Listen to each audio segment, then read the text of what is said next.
કેટલાક રસ્તાઓ માત્ર એક જગ્યાએ નથી લઈ જતા, પણ પોતાની અંદર છુપાયેલા એક નવા સ્વરૂપ સુધી પહોંચાડે છે.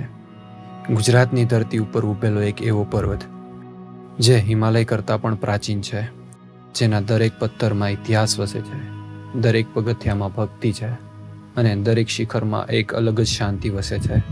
આ છે ગિરનાર.